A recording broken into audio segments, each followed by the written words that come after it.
SportsLine with the Midday 180 from 104.5 The Zone here on News Channel 5 Plus, wherever you're watching tonight. We appreciate it. If you're watching a replay of the show, appreciate that. Catch us noon to 3 every weekday on 104.5 The Zone. He is Paul Kuharsky.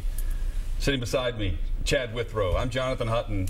And coming up tomorrow, John McClain will join us from 1 until 2 o'clock, and we will be broadcasting live from Wendy's Old Fort Parkway in Murfreesboro. So if you're in the borough area, come out and join us. Means I'm hopping on 840.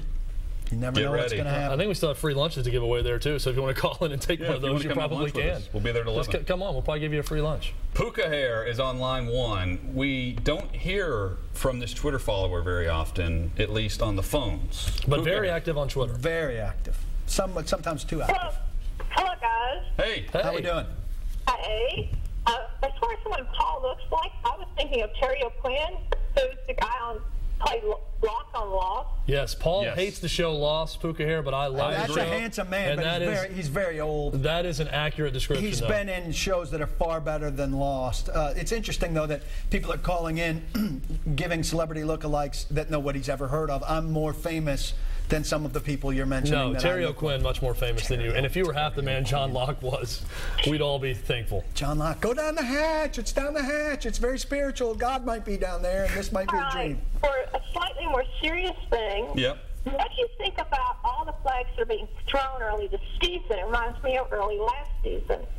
Yeah, somebody.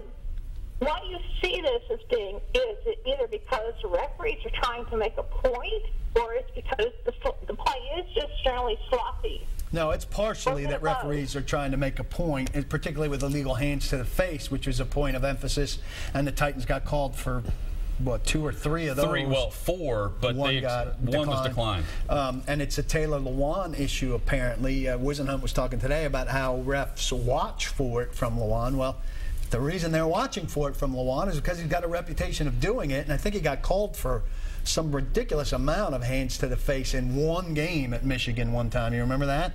Not in particular. We'll look it up. We'll talk about it on the show tomorrow, but I think it was a ridiculous, like, world record number of illegal hands to the face in one college game. It's a point of emphasis. The one penalty that they declined was the one on Lewan yesterday. And the first penalty of the game, which never really got announced, was, in fact, against Lewan, also, Wisenhunt said today. So hopefully it slows down. I mean, it makes a lot of games unwatchable. Guys have to fall in line with what the league's expecting. I remember a couple of years ago that illegal contact was going to be made a much bigger deal, and it was early, and then guys started realizing that they were costing their team, slowing games down. They started to fall in line with the rules. They started calling it a little less strictly, and in time things settled down. But nobody's excited about a game with Dallas won with 18 penalties the other day. Yeah, but we talked about this a lot last year. It was a big topic when you're talking about the illegal contact. After 5 yards downfield on defensive backs, we thought this was going to extend the time, and the NFL is all about 3 hours, 5 minutes, the game is over. In fact, last year, around the first month of the season, games were on time, if not a little bit shorter than normal. So it was a lot different than I think what we expected last year. I don't know if it's extending game times or not through 2 weeks. And listen, there's been some bad football through these 2 weeks. I'm not remembering exactly how things looked last year. I know the Titans were bad pretty quickly after Kansas City, but we've seen some teams play really poorly. Dallas committed the 18 penalties last night, and they won, and they played better than Philadelphia, which has been terrible. And we've seen some good teams are 0-2. Ravens and Seattle are both 0-2. A lot of people picked Seattle and the Ravens for a Super Bowl. Let's go to Dave on line 3. Dave, welcome in. Hey, first time, long time. 62230. Dean, thank you. I just like to hear your all's opinion on why the Titans have been down for several seasons now since the Super Bowl year. Is it something, the personnel in the front office? The last caller mentioned the increase in the penalties, things like that. Well, I think you're jumping to a conclusion that's incorrect. They went to the Super Bowl in 1999 season. They went to an AFC Championship game in 2003.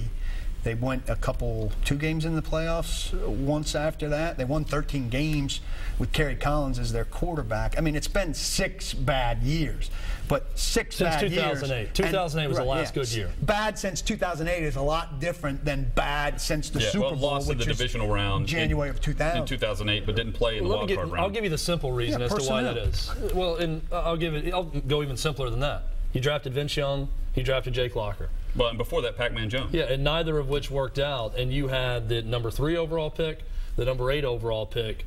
If you're a Titans fan, pray that the number 2 overall pick from last year turns out to be a franchise quarterback in Mariota. Yeah, and that's the simple reason as to why the Titans haven't been that good. You're right. Since 2008. And a lot of bad personnel decisions around that. You know, if you're going to win with a middling or bad quarterback, you're going to have a lot better roster than this franchise has had. Final call of the hour. Cliff, you received the honor. Clifford. Yeah, man, I kind of got a double question here, man. I want y'all to check this out and try to answer both if you can. We'll try. Here, with the injury to Chance Warmack, is this feasible here? Can they put a tight end and Fowler in just to have 2 bodies at least to be giving Mariota a little bit more time if they're loading the box like Cleveland did? And the second thing is with Darrell Green Beckham and Hunter catching some balls, man, will they not utilize them a little bit more with their talents? They're not good. Their talents, you're overrating their talents. How could you say that about DGB? Yeah, we don't know that about DGB. We don't know that he's good yet, but I saw him at least one time clearly not know what he was doing out there. I think they have trouble relying on him at this point. But to say that they're not utilizing Justin Hunter's talents, to me, is ridiculous.